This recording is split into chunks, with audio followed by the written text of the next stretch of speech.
Today, we're diving into the world of a job that's literally all around us, but one we almost never see in action. We're going to follow a day in the life of a security technician, one of the unseen guardians who make sure our world stays safe and secure. I mean, think about it. You see security cameras everywhere, right? In stores, on the street, in your office building. But have you ever actually stopped and wondered who makes sure that little red light is on?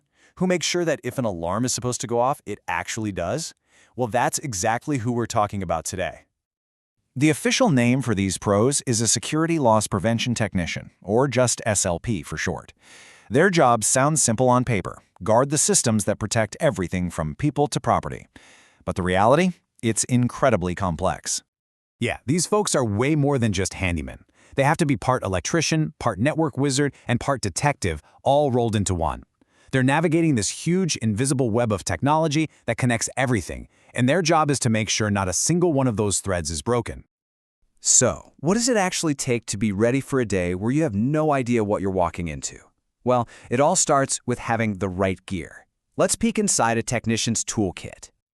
Now, this might look like a pretty standard set of tools, right? You've got your pliers, screwdrivers, strippers, but here's the thing. This is just the bare bones minimum. These are the absolute non-negotiable tools they need for every single job. You literally can't even get started without this stuff. But that's just the tip of the iceberg. Get this, the full master list for a technician who's truly ready for whatever the day throws at them has 16 different tools. 16! That just goes to show you the massive range of problems they have to be prepared to solve at a moment's notice. You know, these days, before a technician even thinks about touching a single wire, their first move is almost always digital. They have to play detective inside the system's brain, and to do that, you gotta know all the secret handshakes.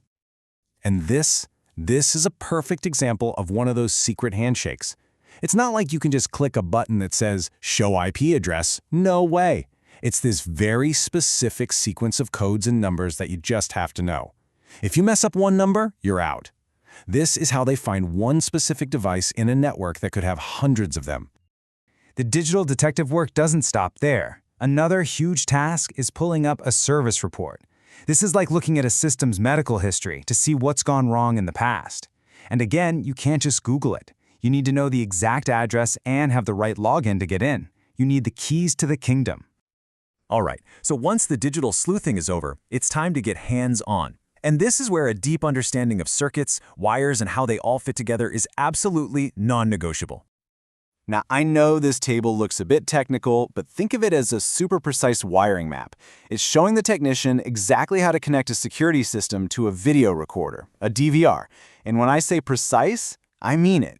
If you connect that PGM2 wire to port 14 instead of 13 by mistake, the whole system might fail to record when you need it most. And their expertise goes way beyond just cameras. Check this out. This shows the wiring for hooking up a fire alarm.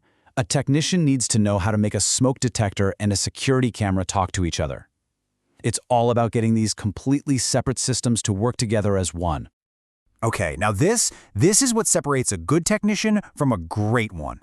See, the textbook way to wire a network cable uses all 8 of the tiny wires inside. But a seasoned pro knows a trick. They know that if a cable is damaged, you only really need 4 specific wires to get that camera back online. It's that kind of clever, on-the-fly problem-solving that can save a job. So finally, to get by in this world, you have to speak the language. And just like any other specialized field, it is absolutely packed with acronyms and lingo. We've been saying this one the whole time. SLP, Security Loss Prevention. It's more than just a job title. It's the whole philosophy. The goal isn't just to react when something bad happens, but to proactively prevent loss and keep things secure in the first place. And here's just a tiny taste of the alphabet soup they deal with every day. We've talked about the DVR.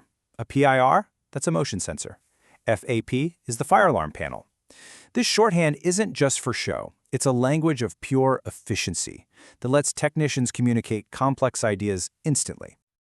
So when you boil it all down, it's pretty clear this job is so much more than just connecting a few wires. It's about being a translator between the physical world of wires and components and the digital world of commands and codes.